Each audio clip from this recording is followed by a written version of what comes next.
In this series, we analyze residential properties using the owner framework. Through our experience in real estate, we aim to share clear and practical insights that help you make more informed decisions. In this part, we will evaluate independent houses. An independent house is a single residential unit built on its own plot, without shared walls or common structural systems.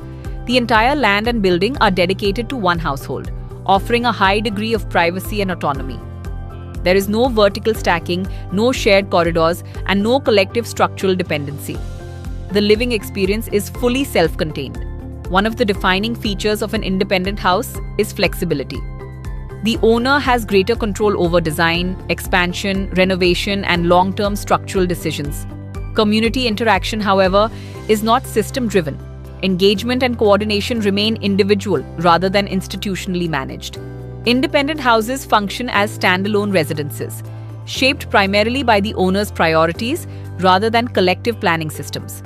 Now let's look at it through the owner framework. Ownership in an independent house is absolute in nature. Both the land and structure are fully controlled by a single owner, allowing complete discretion in design, redevelopment, or long-term planning. This format offers one of the strongest forms of ownership positioning in residential real estate. Wealth. Wealth dynamics in independent houses are largely land-driven. A significant portion of capital is allocated toward land ownership, which may strengthen long-term appreciation potential. However, structural efficiency per square foot may vary due to setbacks, independent construction requirements, and design preferences. As a result, wealth performance here depends heavily on location quality and land value fundamentals. Neighborhood independent houses provide a more private residential environment. Social interaction is organic rather than structured, offering greater personal space and autonomy. This format suits individuals who prioritize privacy and controlled engagement over community-driven activity. Ease. Operational systems in independent houses are self-managed. Maintenance, security arrangements, staffing, and upgrades are handled at an individual level. While this requires greater involvement, it also provides full discretion in decision-making and execution. Rental yield independent houses are often developed with long-term self-occupation in mind. Rental positioning depends significantly on plot size, location access, and configuration. While rental demand may exist, optimization is usually secondary to ownership and lifestyle priorities. So that's independent houses under the owner framework. Complete control, land-driven ownership, self-managed living, but what happens when private living meets planned infrastructure? Now that we've analyzed this using the owner framework, let's translate it into a simple rating. Each factor is rated on a 5-star scale, based on typical performance patterns we've observed.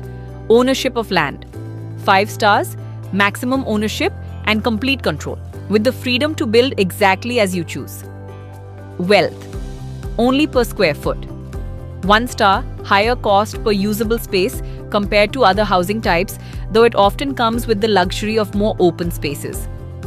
Neighborhood, 1 star, minimal social interaction with a more self-managed and independent lifestyle. Ease, 1 star, entirely self-managed, requiring full responsibility for staffing, maintenance, and efficiency. Rental yield per square foot yield, usable area. 1 star, lower rental yield driven by an owner-focused design rather than rental intent. In part 6 of this series, we will explore villa projects using the same owner framework, and you might be surprised how the dynamics shift when independence and ecosystem come together. If you found this helpful and want more such insights, please like, share, and subscribe to our channel and follow us on YouTube and Instagram for more.